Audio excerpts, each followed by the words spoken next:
رلا رلا کے شہ کربلا کو مار دیا، رلا رلا کے شہ کربلا کو مار دیا۔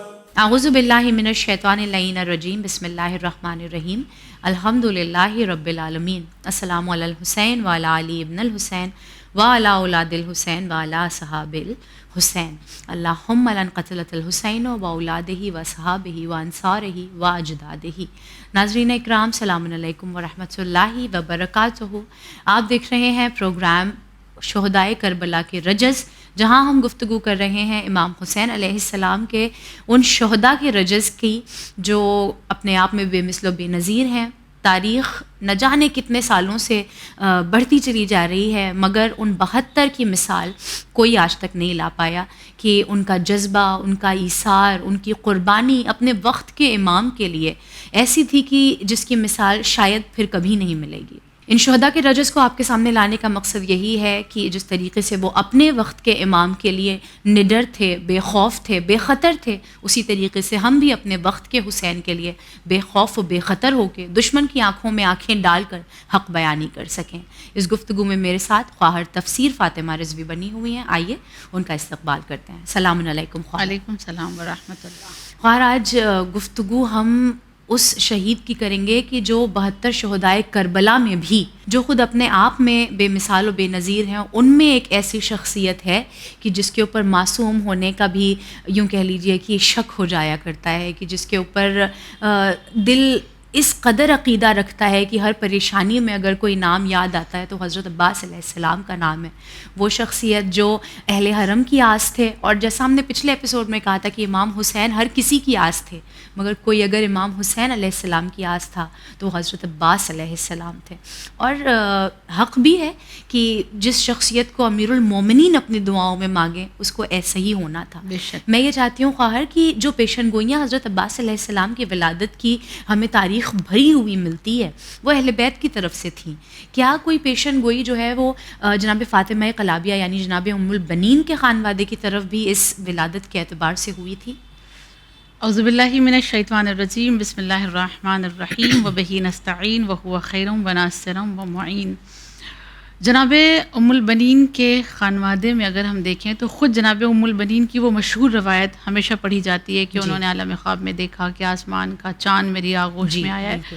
یہ اس روایت کے علاوہ جناب حزام خود جناب فاطمہ کلابیہ یعنی ام البنین کی ولادت سے پہلے خواب دیکھتے ہیں۔ اچھا۔ وہ ایک سفر پہ گئے تھے، تجارت کا سفر تھا، اور وہاں انہوں نے عالم خواب میں دیکھا کہ ان کو ایک بہت قیمتی موتی ملتا ہے، اور اس موتی کو انہوں نے اپنے ہاتھوں میں لیا ہوا ہے۔ سارے لوگ آ کے اس موتی کو خریدنا چاہ رہے ہیں، تو یہ سب سے کہہ رہے ہیں کہ میں اس موتی کو کیسے بیچوں جبکہ اس موتی کی قیمت مجھے خود بھی نہیں معلوم ہے، لہٰذا میں نہیں بیچ سکتا۔ ایک انسان آتا ہے ان کے پاس، اور آنے کے بعد یہ خواب کی ہی بات ہے، آ کر یہ کہتا ہے کہ ایک کام کریں، آپ اسے نہ بیچیں، آپ اسے مجھے ہبہ کر دیں، مجھے دے دیں، میں اس کو وقت کے بادشاہ کے ہاتھ میں دے دیتا ہوں۔ جب بادشاہ کے پاس آپ کی طرف سے یہ موتی جائے گا، قیمتی موتی جائے گا، تو بادشاہ کی نگاہوں میں آپ کی عزت بڑھ جائے گی۔ انہوں نے کہا ٹھیک ہے، یہ تو کتنی اچھی بات ہے، تو وہ موتی ان کو دے دیتے ہیں اور ان کی آنکھ کھل جاتی ہے۔ یہ اتنا خواب ان کا تھا۔ یہ گھر واپس آئے، خواب کی تعبیر انہیں نہیں ملی۔ تاریخ کہتی ہے کہ ان کے گھر میں ایک بیٹی کی ولادت ہوئی، ان کو تعبیر نہیں ملی۔ اس بیٹی کو انہوں نے پروان چڑھایا، تعبیر نہیں ملی، مگر جب جناب عقیل ان کے گھر پر آئے تھے مولائے کائنات کا رشتہ لے کر کے آپ کی بیٹی امیر المؤمنین کے لیے چاہیے، تو اس وقت جناب حزام اپنے اس خواب کو یاد کرتے ہیں، اور اس خواب کو یاد کرنے کے بعد علی کا رشتہ اپنی بیٹی کے لیے دیکھتے ہوئے شکر ادا کرتے ہیں کہ معبود آج مجھے اس خواب کی تعبیر ملی ہے کہ وہ موتی جو مجھے ملا تھا وہ موتی کوئی اور نہیں تھا، میری بیٹی تھی، اور جس بادشاہ کو میں نے وہ موتی ہبہ کیا تھا وہ بادشاہ کوئی اور نہیں تھا، وہ امیر المؤمنین تھے۔ لہٰذا اب اس خواب کی تعبیر کے اعتبار سے میں اپنی بیٹی امیر المؤمنین کو دیتا ہوں، اور جب امیر المؤمنین کے خدمت میں جناب ام البنین کو دیا گیا ہے تو پھر اسی کے بعد امیر المؤمنین کے گھر میں عباس علمدار کا وجود ہوا۔ سبحان اللہ۔ غار حضرت عباس علیہ السلام کا جب ہم تذکرہ کرتے ہیں تو بعض دفعہ سب سے پہلی جو ایک کوالٹی ہمارے ذہنوں میں آتی ہے وہ شجاعت آتی ہے، جبکہ مجھے یہ لگتا ہے کہ حضرت عباس علیہ السلام کی وہ کوالٹی جو ان کی شجاعت کو بھی سرپاس کر جاتی ہے وہ ان کی اطاعت ہے۔ بے شک کہ اتنے ارمان شجاعت کے ہونے کے باوجود اگر امام نے ایک دفعہ کہہ دیا نہیں تو پھر نہ اس پہ کوئی چوں، نہ چرا، نہ اف، نہ بٹ۔ اور میں چاہتی ہوں آپ یہاں پر حضرت عباس علیہ السلام کی زندگی کا کوئی ایسا واقعہ بیان کریں جو ان کی اس اطاعت اور شجاعت کو یہاں پر ہمارے سامنے بیان کرے۔ اگر شجاعت کے اعتبار سے دیکھیں تو دنیا جو ہے ایک زندہ انسان سے خوف کھاتی ہے۔ ہائے ہائے، ہاں، مرنے کے بعد تو کسی کی شجاعت کا روب کسی کے اوپر طاری نہیں ہوتا، کیا بات۔ مگر ان کی شجاعت کا عالم یہ ہے کہ تاریخ لکھتی ہے کہ جس وقت قافلہ اسیر کیا گیا اور اسیروں کے ساتھ عباس علمدار کا وہ علم بھی ساتھ چلا، جب یہ قافلہ شام کے دربار پہنچا تو وہ علم جو کربلا میں عباس علمدار کے ہاتھوں میں تھا وہ بھی قافلے کے ساتھ شام کے دربار میں پہنچا۔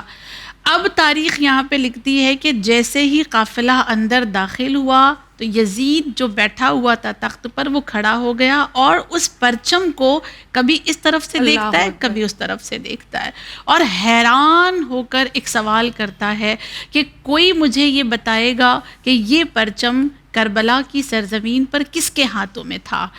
لوگوں نے سوال کیا کہ آخر تو یہ کیوں پوچھتا ہے کہ یہ پرچم کس کے ہاتھوں میں تھا؟ تو اس کا جواب یہ ہے کیونکہ میں دیکھ رہا ہوں کہ یہ پرچم زخمی ہے، اس کا پھرہرا زخمی ہے، اس میں تلوار کے نشان ہے، اس میں تیر کے نشان ہے، لیکن میں یہ دیکھ رہا ہوں کہ پورا پرچم زخمی ہونے کے باوجود پرچم کا جو دستہ ہے جہاں سے پرچم کو پکڑا جاتا ہے اس میں ایک خراش تک نہیں ہے، جس سے یہ ثابت ہوتا ہے کہ یہ پرچم کربلا میں کسی شجاع کے ہاتھوں میں تھا، کسی بہادر کے ہاتھوں میں تھا۔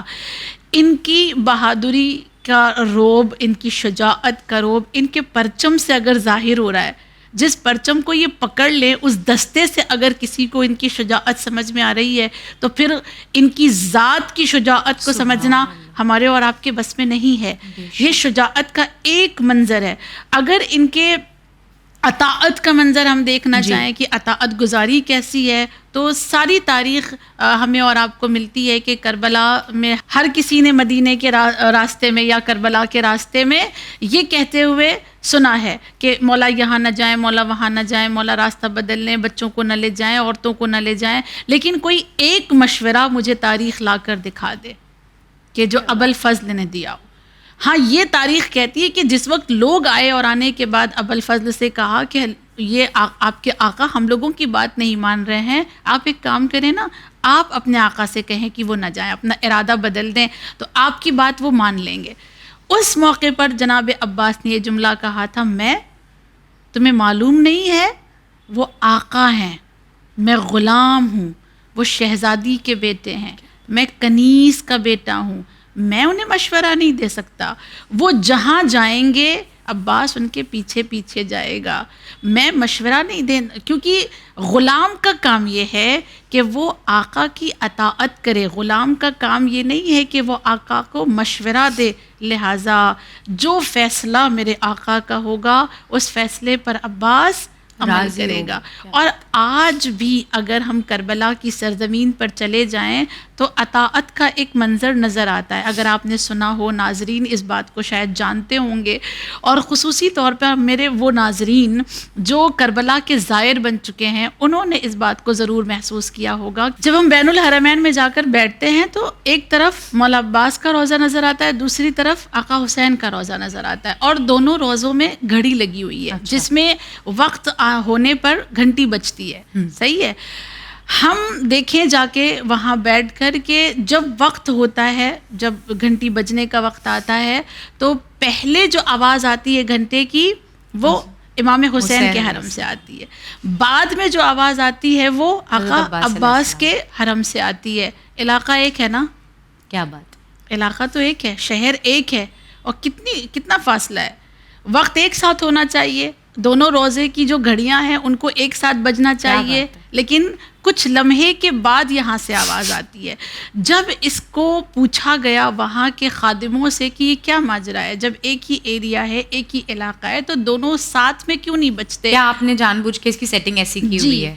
خادموں نے جواب دیا ہم نے کئی بار دونوں گھڑی کو ایک ساتھ کیا ہے، ایک وقت کیا ہے دونوں گھڑیوں کا، مگر نہیں معلوم کیوں خود بخود عباس کے حرم کی جو گھڑی ہے وہ پیچھے ہو جاتی ہے اور اس کی آواز بعد میں آتی ہے.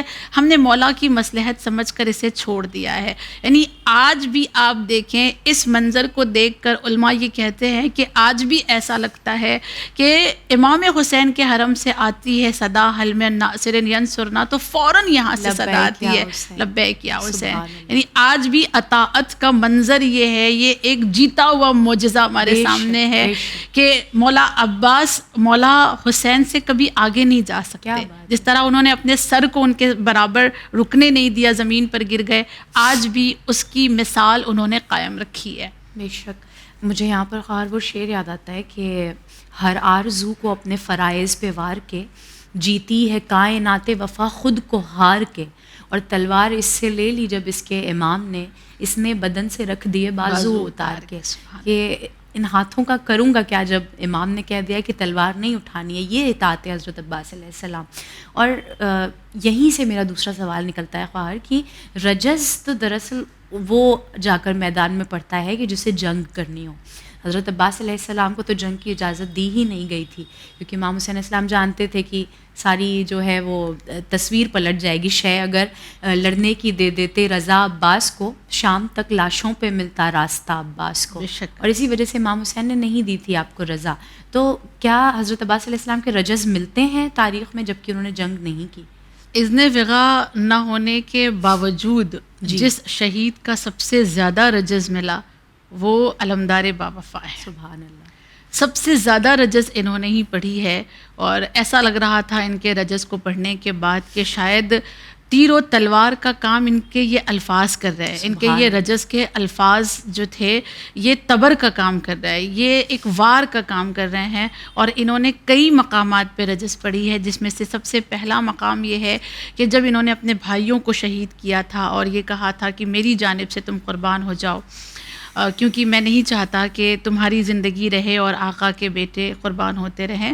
تو جب ان کے بھائی شہید ہوئے ہیں اس موقع پر ان کا پہلا رجز ہے اقسمت باللہ الاعز الاعظم وبالحجور صادقا وزمزم وذو الحتیم والفناء المحرم لا یغضبن اليوم جسمی بالدم امام ذی الفضل و ذی التکرم ذات حسین ذو الفخار الاقدم. ترجمہ اس کا یہ ہے، فرماتے ہیں اس خدا کی قسم جو سب سے عزیز ترین اور عظیم ترین ہے. قسم ہے حجر کی، قسم ہے زمزم کی. واہ. حجر یعنی حجر اسود کی. جی. قسم ہے صاحب حتیم کی، قسم ہے فنا کی، قسم ہے محرم کی. اتنی ساری قسمیں کھائی اور کہا آج کے دن میرا جسم میرے خون سے خضاب کرے گا. یہ نہیں کہا میرے بال خضاب کریں گے، کہا میرا جسم، میرا بدن میرے خون سے خضاب کرے گا. اس کی حمایت میں جو صاحب کرامت ہے اور صاحب فضیلت ہے، اور وہ حسین ابن علی کی ذات جو صاحب افتخار ہے اور کائنات کا سب سے عظیم انسان ہے. یہ پہلا رجز. دوسرا مقام جب انہوں نے رجز پڑھی، جب ان کو فرات پر پانی لانے کے لیے بھیجا گیا کہ عباس علمدار آپ کو جنگ تو نہیں کرنی ہے لیکن اگر پانی کی سبیل کر سکتے ہو تو پانی لے آؤ. فرات پر جب یہ پہنچے ہیں تو اس وقت انہوں نے کہا اقاتل اليوم بقلب محند اذب عن سبطی النبی احمد اضربکم بالصارم المحند حتی تحید وعن قتال سید انی انا العباس ذو التودد نجل علی الطاہر المؤید. یعنی آج بہت اطمینان سے اور سنگین جنگ کروں گا، میں بہت اطمینان سے جنگ کروں گا. سنگین کون سی سنگین جنگ تھی عباس علمدار کی؟ سنگین جنگ یعنی کیا، کون سی جنگ کرنا چاہ رہے تھے؟ وہ صبر کی جنگ دکھانا چاہ رہے تھے، وہ اپنے رجز کی جنگ دکھانا چاہ رہے تھے، یا یوں کہہ دیا جائے وہ اپنے آنکھوں کی روب کی جنگ دکھانا چاہ رہے تھے، جو روب ان دشمنوں پہ طاری تھا۔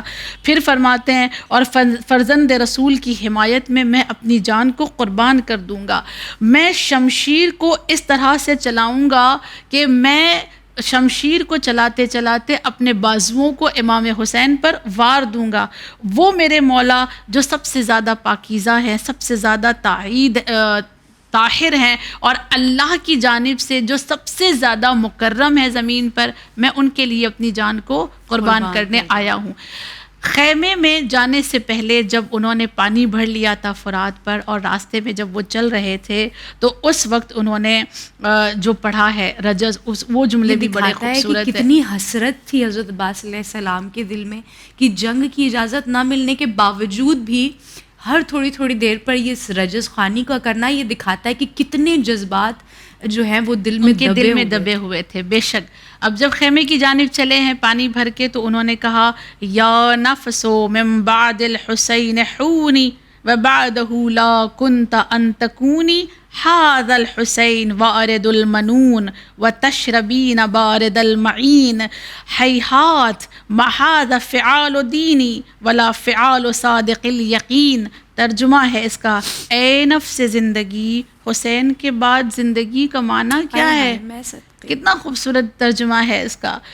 ان کے بعد زندہ رہنا کوئی زندگی ہی نہیں ہے، اللہ نہ کرے کہ میں حسین کے بعد زندگی کو دیکھوں۔ یہ وہ حسین ہے جو اس وقت مصیبت زدہ ہے، مصیبت میں ہے۔ تو کیا چاہتا ہے؟ اپنے نفس سے کہتے ہیں، اے نفس تو کیا چاہتا ہے؟ کیا تجھے یہ گوارا ہے کہ حسین پیاسے رہ جائیں اور تو پانی پی لے؟ اب چونکہ مشکیزہ ساتھ میں ہے نا، اس لیے اپنے نفس سے بات کرنا ہے۔ کیا تجھے گوارا ہے کہ تو پانی پی لے اور حسین پیاسے رہ جائیں؟ ہرگز ایسا نہیں ہوگا، یہ میرے آداب اور میری تربیت کے خلاف ہے۔ یہ عمل ایک حقیقی انسان، ایک سچا انسان کر ہی نہیں سکتا۔ ایک سچے انسان سے یہ بہت دور ہے کہ آقا پیاسے رہیں اور غلام پانی پی لے۔ یہ رجز ان کا تھا۔ پھر اس کے بعد جب تیروں کی بارش ہوئی ہے، اب خیام کی طرف چلے ہیں تو تیر برسائے گئے ان کی جانب، تیر جس میں اطہر پہ لگتے جا رہے تھے اور یہ رجز پڑھتے جا رہے تھے۔ اس وقت کا ان کا رجز ہے لا ارحب الموت اذا الموت رقا حتی اواری فی المسالیت لقا نفسی لنفس المصطفى الطہر الوقا انی انا العباس اغدو بالسقا ولا اخاف الشر یوم الملتقا۔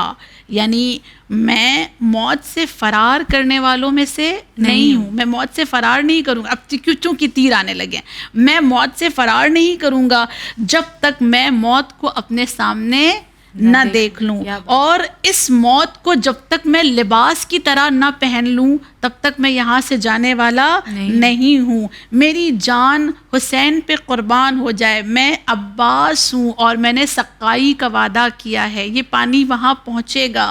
اس کے بعد کہتے ہیں کہ وہ دن جو برائی اور اچھائی کو الگ کرنے کا دن ہے، یعنی روز قیامت، اس دن میں ان تمام لوگوں کو دیکھوں گا، ان کے عمل کو بھی دیکھوں گا اور میں اپنے عمل کو بھی دیکھوں گا، یعنی روبرو ہو جاؤں گا اس قربانی کو وہاں پر دیکھنے کے لیے۔ میں کتنا بے قرار ہوں کہ اللہ مجھے کس طرح سے اس عمل کو مجسم کر کے دکھائے گا۔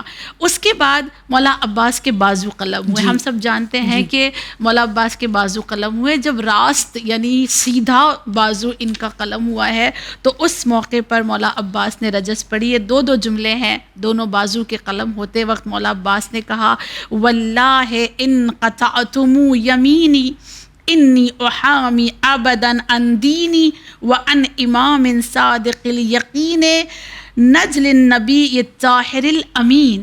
قسم ہے اللہ کی کہ تو نے میرے بازو کو قلم کر دیا، میرا دایاں بازو تو نے قلم کر دیا، مگر یاد رکھنا کہ میں ہر حال میں اور ہمیشہ دین کی حمایت کرتا رہوں گا۔ تمہیں کیا لگتا ہے کہ بازو قلم کر دیے تو عباس اپنے ارادوں سے پلٹ جائے گا؟